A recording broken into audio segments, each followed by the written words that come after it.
बिस्मिल्लाहिर्रहमानिर्रहीम। तारीख में है कि हज़रत अली हर रात हाथों को उठाकर अल्लाह के दरबार में दुआ करते हैं कि अल्लाह मुझे ऐसा बेटा अता कर जो करबला में मेरे हुसैन की मदद करे। अल्लाह ने हज़रत अली को हज़रत अब्बास अता किया। हज़रत अली और बीबी उम्मुल मोमिनीन बार बार हज़रत अब्बास से कहते थे कि अब्बास, हुसैन रसूलुल्लाह का बेटा है और अब्बास तू इस अली का बेटा है। कभी भी तू अपने आप को हुसैन का भाई ना समझना, हमेशा एक गुलाम की तरह हमेशा हुसैन की खिदमत करते रहना। जो हुसैन कहे अब्बास वो ही करते रहना। 10 मुहर्रम के दिन जब करबला में हर एक शहीद इमाम हुसैन के कदमों में कुर्बान होते रहे, तारीख में है कि हज़रत अब्बास अपनी आंखों के सामने अपने भाइयों और अपने बच्चों को कुर्बान होते देख रहे हैं। तकरीबन सब जामे शहादत नोश कर चुके हैं। हज़रत अली अकबर इमाम हुसैन के फ़र्जंद, हज़रत कासिम इमाम हसन के फ़र्जंद, हज़रत ओन जनाब हज़रत ज़ैनब के फ़र्जंद, हज़रत मोहम्मद जनाब ज़ैनब के फ़र्जंद तमाम के तमाम जामे शहादत नोश कर चुके हैं। ऐसे आलम में बार बार हज़रत अब्बास इमाम हुसैन के कदमों में बैठकर कहते हैं कि ऐ मेरे आका हुसैन, इस गुलाम को भी इजाज़त दें। इमाम हुसैन फरमाते हैं कि अब्बास, यह शुजायत का इम्तिहान नहीं, हमारे सब्र का इम्तिहान है। बस जैसे ही हज़रत अब्बास इमाम हुसैन से मिलकर बाहर आए, देखते हैं कि बीबी सकीना हाथों में मशकीज़ा लिए हज़रत अब्बास के नज़दीक आई। कहने लगी, चाचा अब्बास, मेरे असगर ने 3 दिन से पानी नहीं पिया। हज़रत अब्बास बीबी सकीना को देखा और हाली मशकीज़े को देखा और सकीना से कहा कि इमाम हुसैन से कहो कि मैं पानी आपके लिए ले आऊँ। बीबी सकीना ने हज़रत अब्बास को लेकर इमाम हुसैन के पास आती हैं और कहती हैं कि चचा को इजाज़त दें कि नहर से पानी लेकर आएँ। इमाम हुसैन हज़रत अब्बास से कहते हैं, अब्बास तुम्हें इजाज़त दे दूँ? तुम्हें कैसे इजाज़त दे दूँ? अब्बास तुम तो मेरे लश्कर के अलमदार हो। जब हज़रत अब्बास ने इमाम हुसैन से ये जुमला सुना तो दाएं देखा, बाएं देखा, नज़रों को झुकाया और हज़रत इमाम हुसैन से मुखातिब हुए कि वो तो ठीक है मौला, लेकिन वो लश्कर कहाँ रहा जिसका मैं अलमदार हूँ। हज़रत इमाम हुसैन ने हज़रत अब्बास के चेहरे को देखा और एक आह भरी। फरमाया, सकीना, अब्बास जाओ मेरी बहन ज़ैनब के पास। अगर मेरी बहन अब्बास को इजाज़त दे दे तो अब्बास तुम चले जाना। हज़रत अब्बास और बीबी सकीना हज़रत ज़ैनब के हैमे चले जाते हैं और कहते हैं, सलाम हो रसूल अल्लाह की नवासी पर। बीबी ज़ैनब हैमे से बाहर आती हैं और देखती हैं कि हज़रत अब्बास गुलाम की तरह ज़मीन पर बैठे हैं। बीबी ज़ैनब ने फरमाया, अब्बास मेरे भाई, क्या कहना चाहते हो? अब्बास ने फरमाया, ऐ मेरी आकाज़ाती, इस गुलाम ने ज़िंदगी भर आपसे कुछ नहीं मांगा, आज कुछ मांगने आया हूँ। हज़रत ज़ैनब ने फरमाया, अब्बास हुक्म करो। हज़रत अब्बास रोकर कहते हैं कि ऐ रसूलुल्लाह की नवासी, 3 दिन से हैमे में पानी नहीं आया, बच्चे प्यास की वजह से तड़प रहे हैं। इस गुलाम को इजाज़त दें कि ये मैदान में जाकर पानी लेकर आए।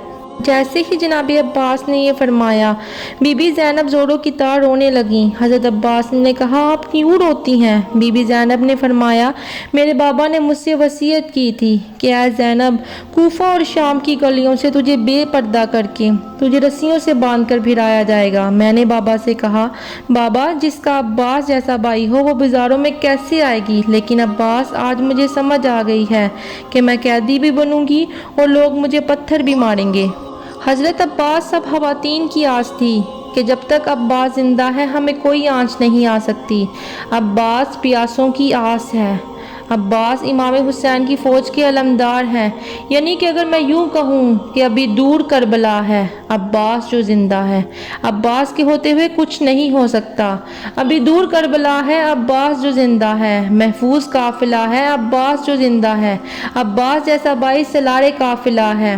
बोले हुसैन मुझको, फिर कोई गम कहाँ है? हर गम की ये दवा है, अब्बास जो ज़िंदा है। हर बीबी बारिदा है, अब्बास जो ज़िंदा है। असगर से खेलती है, खुश है बहुत सकीना, जब चाहती है सोना है बाबा जिसका सीना। गम से ना आशना है, अब्बास जो ज़िंदा है। बस हज़रत अब्बास को इजाज़त मिली। हज़रत अब्बास अलम और मश्क लिए नहर की तरफ बढ़ते हैं। जनाब सकीना ने हैमों में मौजूद तमाम बच्चों को ये खुशखबरी सुना दी कि बच्चों मुबारक हो, चचा दरिया की तरफ जा रहे हैं। चचा सक्का बनकर जा रहे हैं। सक्का मतलब پانی پلانے والا۔ آج بھی کربلا میں حضرت عباس کے روزے کے باہر لکھا ہے السلام علیکم یا ساقیت تشائے کربلا، یعنی کربلا کے سپاہیوں کو پانی پلانے والا۔ ایک طرف یہ منظر ہے کہ حضرت عباس مشق اور علم لیے نکلے ہیں اور دوسری طرف خیموں کے پاس بچے حالی کوزے لیے خیمے کے باہر کھڑے ہیں۔ حضرت عباس شیر کی طرح حملہ کرتے نہر کے قریب آتے ہیں۔ فوجی علم کو نہر پر لگا کر سکینہ کے حالی مشکیزے کو پانی سے بھرنا شروع کرتے ہیں۔ تاریخ میں لکھا ہے کہ حضرت عباس نے چلو میں پانی بھرا، پانی کو دیکھا، پھر خیمے کو دیکھا، معصوم سکینہ اور علی اصغر کی پیاس کو یاد کیا اور پانی کو نہر میں پھینک دیا۔ اتنے میں جناب عباس دیکھا کہ آپ کا گھوڑا حسرت کی نگاہ سے آپ کو دیکھ رہا ہے۔ حضرت عباس نے کہا اے میرے گھوڑے، تو بھی 3 دن سے پیاسا ہے، نہر کے سامنے ہے، پانی پی لے۔ گھوڑا اپنی زبان میں کہنے لگا اے میرے آقا، آپ میرے مالک ہیں، آپ نے بھی پانی نہیں پیا، کیسے ہو سکتا ہے کہ آپ سے پہلے پانی پی لوں؟ پہلے آپ پانی پئیں پھر میں پانی پیوں گا۔ جیسے ہی گھوڑے نے یہ کہا حضرت عباس چیخ کر رونے لگے اور کہنے لگے اے گھوڑے، جب تو اپنے آقا کے بغیر پانی نہیں پی سکتا تو میرے آقا حسین 3 دن سے پیاسے ہیں، ان سے پہلے میں کیسے پانی پی لوں؟ وہ با وفا حسین تھا، دکھیوں کی جوئی کاس تھا، پانی لیا پر نہ پیا کیونکہ معصوم کا احساس تھا۔ بس پھر مشکیزے کو بڑھ کے خیموں کی طرف بڑھنا چاہا۔ شمرو عمر بن سعد نے یہ دیکھا تو اس نے کہا کچھ بھی ہو جائے خیموں تک پانی نہ پہنچے، حسین اور اس کے خاندان کو تڑپا تڑپا کر شہید کرنا ہے۔ سپاہی چھپ گئے، کچھ سپاہی چاروں طرف سے حضرت عباس کو گھیرے ہوئے ہیں۔ حضرت عباس گھوڑے پر سوار ہو کر خیموں کی طرف بڑھتے ہیں تو فوجی حضرت عباس کا نشانہ لیے تیر چلانا شروع کر دیتے ہیں۔ بس حضرت عباس کی یہی تمنا تھی کہ کیسے بھی کر کے پانی اپنی سکینہ تک پہنچاؤں۔ ان تیروں کی بارشوں میں جناب عباس آگے بڑھتے جا رہے ہیں۔ کسی ظالم نے چھپ کر وار کیا، جناب عباس کا ایک بازو قلم ہو گیا۔ حضرت عباس نے علم اور مشق کو دوسرے ہاتھ میں تھاما اور خیمے کی طرف بڑھ رہے ہیں کہ کسی ظالم نے چھپ کر وار کیا اور جناب عباس کا دوسرا بازو بھی قلم ہو گیا۔ بس جناب عباس مشق کو اپنے منہ میں سنبھال کر خیموں کی طرف بڑھ رہے ہیں۔ ہزاروں تیروں کی بارش جناب عباس کے جسم پر ہو رہی ہے۔ تاریخ میں لکھا ہے کہ حضرت عباس کے چہروں اور جسم پر تیر لگنا شروع ہو گئے۔ ایک تیر جناب عباس کی آنکھ میں لگا، جیسے ہی تیر مشق کو لگا مشق سے پانی بہنا شروع ہو گیا۔ غازی عباس نے بہتی ہوئی مشق کو دیکھا، خیموں کی طرف منہ کر کے کہا میرے مولا مجھے معاف کرنا۔ اتنے میں کوئی ظالم جناب عباس کے سر پر وار کرتا ہے اور جناب عباس گھوڑے سے گر کر زمین پر آتے ہیں۔ جب یہ منظر حضرت امام حسین نے دیکھا تو انا للہ و انا الیہ راجعون پڑھا اور نہر کی طرف بڑھنا شروع کر دیا۔ جناب عباس کے پاس آئے اور ان کے سر کو اپنی گود میں رکھا۔ ایک وہ وقت تھا جب حضرت عباس کی ولادت کے وقت آپ نے انہیں گود میں لیا، اور ایک یہ وقت ہے کربلا کا میدان ہے، تپتی ریت ہے، بچوں کی پیاس ہے اور حضرت عباس کا سر ہے اور حضرت امام حسین کی گود ہے۔ حضرت عباس فرماتے ہیں کہ اے میرے آقا مجھے معاف کرنا، میں نے کوشش تو بہت کی لیکن اپنی شہزادی سکینہ تک پانی نہیں پہنچا سکا۔ حضرت امام حسین نے فرمایا عباس اللہ کی مرضی یہی ہے کہ ہم پیاسے رہ کر اللہ کے دین پر قربان ہو جائیں اور ہماری پیاس کو قیامت تک یاد رکھا جائے۔ پھر جناب عباس فرماتے ہیں کہ اے میرے مولا آپ کے غلام نے آج تک آپ سے کچھ نہیں مانگا، آج کچھ مانگنا چاہتا ہوں۔ امام حسین نے فرمایا عباس میرے بھائی حکم کرو۔ عباس نے فرمایا اے میرے مولا میری ماں نے مجھے کہا تھا جب میں پیدا ہوا تو سب سے پہلے آپ کی زیارت کی تھی، آج بھی اس جہان کو چھوڑ رہا ہوں، میری خواہش ہے کہ ماہری وقت بھی آپ کی زیارت کروں، لیکن میری ایک آنکھ پر تیر لگا ہے اور دوسری آنکھ میں خون بڑا ہے۔ اے میرے مولا اگر زحمت نہ ہو تو میری آنکھ سے خون صاف کر دیں تاکہ میں آپ کی زیارت کروں۔ اللہ گواہ ہے کہ میں کبھی آپ کو تکلیف نہ دیتا اگر اس غلام کے بازو سلامت ہوتے۔ امام حسین حضرت عباس کی آنکھ سے خون کو صاف کیا۔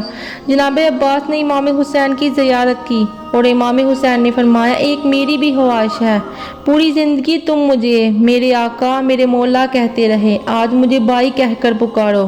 جناب عباس مدینہ کی طرف منہ کرتے ہیں اور چیخ کر روتے ہیں اور فرماتے ہیں کہ میری ماں مجھے معاف کرنا، یہ غلام اپنے آقا کو بھائی کہنے جا رہا ہے۔ پھر حضرت عباس اس دنیا سے کوچ کر جاتے ہیں اور شہید ہو جاتے ہیں۔ फौज यजीद खुशी से झूम उठती है। और जब करबला में इमाम हुसैन भी शहादत का जाम पी चुके तो सरों को काटकर नेज़ों पर सवार किया जा रहा था। सबके सर नेज़े पर सवार किए। जनाब अब्बास का सर काटा। जैसे ही नेज़े पर सवार किया सर नेज़े से गिर जाए। फौज यजीद हैरान हो गई कि सारे सर नेज़े पर खड़े हैं, ये सर नेज़े पर क्यों नहीं सवार होता। तो इमाम सज्जाद से पूछने लगे। इमाम सज्जाद गाजी अब्बास के सर के करीब आते हैं और फरमाते हैं कि चचा अब्बास, ये सालिम पूछते हैं कि तुम्हारे चचा का सर नेज़े पर क्यों नहीं सवार होता। तो गाजी अब्बास के सर से आवाज़ आई कि मौला सज्जाद, मेरी आकाज़ादियाँ बेपर्दा हैं। मैंने कभी अल्लाह के रसूल की नवासियों को निगाह उठा कर नहीं देखा। आज कैसे हो सकता है कि मेरा सर इनके सर से बुलंद हो। इतने में शिमर कहता है, अब्बास के सर को घोड़े की जुल्फ़ों से बांधो। जनाब अब्बास के सर को घोड़े की जुल्फ़ों से बांधा और रसूल अल्लाह की नवासियों को कैद करके शाम की तरफ ले गए। सलाम हो गाजी अब्बास की वफ़ा पर, सलाम हो रसूल अल्लाह के हर ख़ानदान के फ़र्द पर जो इस्लाम के लिए हर जुल्म बर्दाश्त करते रहे। सलाम हो।